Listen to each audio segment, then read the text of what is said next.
Good evening, everyone, and tonight I'm going to be reviewing for you my all-time favorite vampire film, and it is Francis Ford Coppola's Dracula, starring Gary Oldman, Winona Ryder, Anthony Hopkins, and Keanu Reeves. And this won 3 Academy Awards, Best Costume Design, Best Makeup, and Best Sound Editing, and it deserved all 3 and a lot more. So that's what the back looks like. I don't have the special edition of this, but I wish I did, because it has tons of features on it, including lots of making of documentaries, deleted scenes, and a commentary by Francis Ford Coppola. So, this is the most decadent, opulent, romantic, scary, and disturbing vampire movie I think ever made. It stays true to the original novel in many ways, but it also expands on it.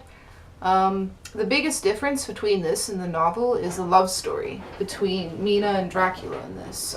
In the book, they do not fall in love. He's basically just taking advantage of her and, kills her best friend Lucy. And has her boyfriend, her fiancé, Jonathan Harker, prisoner in his castle. So for those of you who do not know the story, I'll tell you a little bit about it. Dracula, of course, is the king of all vampires. It shows his backstory in this. He was cursed because the love of his life, Elizabeth, kills herself. She was given this note. These Turks, vengeful Turks, shot an arrow saying that Dracula had died in battle, and she believes it, so she doesn't want to live without him, so she throws herself out a window or off the balcony and kills herself. And he basically renounces God and decides that he's going to avenge her death with all the powers of darkness. And he plunges a sword into the center of the cross, and it starts to gush blood. And from that moment on, he becomes cursed to drink the blood of the innocent and becomes the first vampire. So that's how right away the film opens with that scene, and it's very powerful. Oh boy, there's so much to say about this that I might have to do this in part 1, part 2. It's going to be full of spoilers, so if you haven't seen it, you might not want to watch this, because there's going to be lots of spoilers in this. Let me talk about the visual style first. This film is totally visually stunning. If you've ever seen any of Francis Ford Coppola's films before, he has a very unique visual style. He likes to composite scenes over each other a lot. He does that a lot in Apocalypse Now, and also in this film.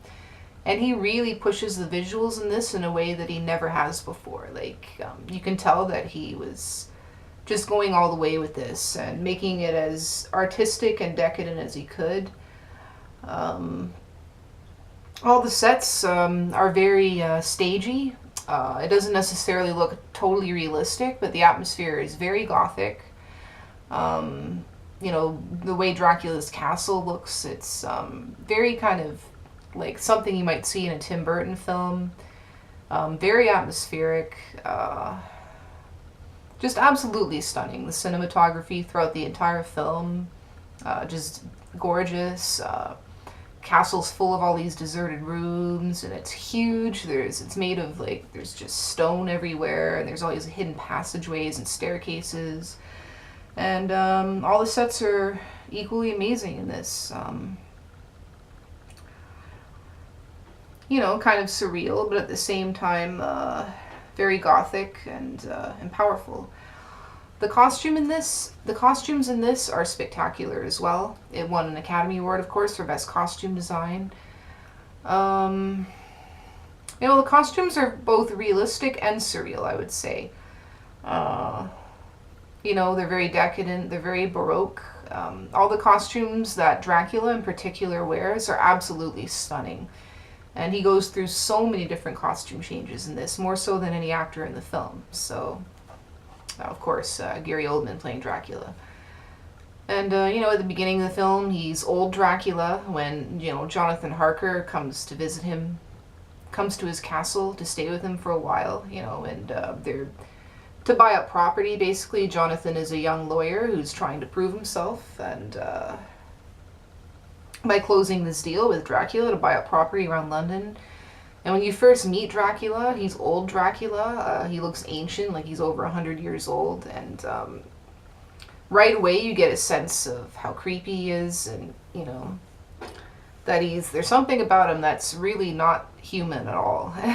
Just his entrance, first you see his shadow come into frame, like his shadow, and then suddenly he just appears into the frame holding a lantern, and the shadow seems to be independent of his body, so right away you get this sense that the laws of physics don't apply to him.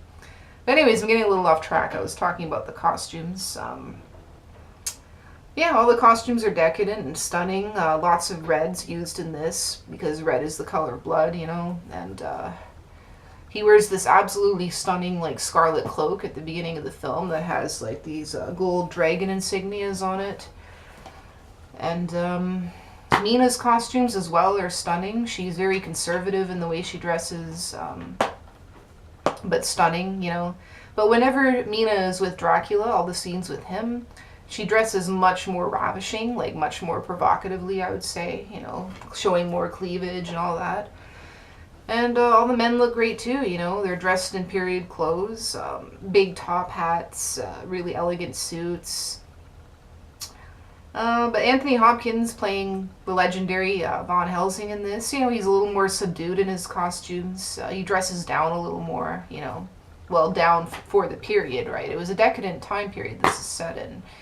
But he definitely dresses the most conservatively out of all the actors, I would say. So, yeah, so like I said before, it follows the same basic story as the book, with the exception of the love between Dracula and Mina. It's totally a love story in this, and a very ravishing love story.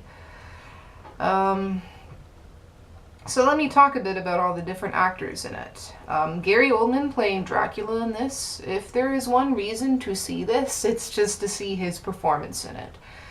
Gary Oldman, I don't know why he did not get nominated for this, but he absolutely deserved it. He is, in my opinion, the best Dracula I've ever seen. He plays all the different nuances of the character so brilliantly. He goes through so many different costume changes in this, so many different incarnations. There's old Dracula, there's young Dracula, there's the Bat Dracula, there's the Beast Dracula, it goes on and on. And Gary Oldman plays all those different elements of Dracula, and he's just absolutely riveting in every moment he's on screen. He's scary as hell in the role. He really captures the power of Dracula through his performance, the evil of Dracula, what he's capable of, like just the monstrous things that he's capable of doing. And he has such presence. He's just so intimidating. You just really get the sense that this is an incredibly powerful being that is capable of doing anything and will do anything. And he has such a long history of blood and death and violence behind him, hundreds of years of violence, right? He's been, he has the 3 vampire chicks that live with him in his castle, and they're torturing Harker and drinking his blood and all this and that. And he's transformed so many people, he's transformed people into vampires, and he's killed so many, I don't know how many people. But, so it shows the ruthless side of Dracula, but it also, Gary Oldman also nails the more vulnerable side of Dracula, the world weariness that he has. You just really get the feeling that Dracula is very ancient, and he lives a very miserable life, because he has no choice but to kill, right? He's a vampire. But his heart is broken. He has a very human side to him, and a very vulnerable side, like I said. And he comes to fall hopelessly in love with Mina in this.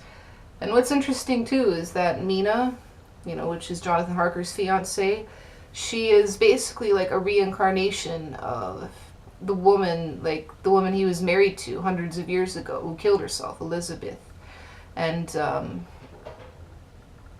it's like he falls in love with her again, but this, it's basically his reincarnated wife. So that's a pretty interesting twist to the story. And the romance between them in this, Dracula and Mina, is the most chemistry I've ever seen between two actors in my life, pretty much. Every moment they're on screen together, they like set the screen on fire. Just the way they look at each other, the way he touches her.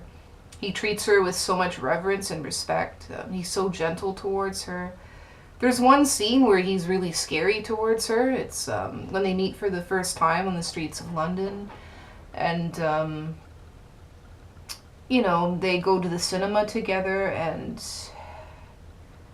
he's like, she starts to get a little freaked out by him because of the way he's looking at her, and he takes her into the back room kind of forcefully, and he's about to drink her blood. It's a pretty iconic scene where his fangs drop down and his eyes go red, and he's about to bite into her, but then he just can't do it. So it's the only moment where he's really threatening towards Mina, but other than that, he's so loving and tender towards her, and just the way they look at each other, and it's just so convincing. Like, these two actors were just so great together. Gary Oldman and Winona Ryder playing Mina. And especially a scene at the end of the film where she's basically sucking blood out of his chest. They don't actually have sex in the film, but that part is basically like vampire sex. He gets so turned on, and the scene is so intimate. He's basically confessing the truth to Mina of what he really is, that he's this vampire and he's done terrible things, and then it turns into this incredibly intimate scene where she's decided she wants to share a life with him. She wants to give up her life as a human to have a life with him as a vampire. And it's such an erotic, powerful, and intense scene it's even a little hard to watch. I mean, I love that scene, but it's so powerful. I mean, Francis Ford Coppola really did not shy away from the sensuality in this film. I would describe it as a disturbing sensuality. A lot of it involves blood drinking, but it's very sensual. There's another scene in the film which is incredibly sensual, and it's with Jonathan Harker, played by Keanu Reeves, where he's seduced by Dracula's 3 vampire chicks, and it starts out very sensual, but then it turns into a nightmare for him as he realizes what they really are, and that they're actually drinking his blood as they're having sex with him. So that's another really powerful scene. But anyways, I was going on about the actors. So Gary Oldman playing Dracula, fantastic. Winona Ryder as Mina, fantastic as well. She was so young and untried in this film. Like, she had been in a couple of other films before this. I think she was very young when she did this, probably about 20, 21. But she really gives a very powerful performance as Mina, and really comes into her own and becomes a woman throughout the course of the film. And especially, like I said already, the moments between Dracula and her, when they're on screen together, are just so powerful and amazing. And she was so emotional in the film, too, and really captures that feeling of being in love and yet also being in terror at the same time. And and she's torn between Jonathan and between Dracula, although her love for Dracula is much more powerful, I would say. Anthony Hopkins playing Van Helsing in this. He's great. I mean, he brings kind of the comic relief to the film, which is very important because the film's very dark. And he just brings this kind of, like, he's a little psychotic in the role.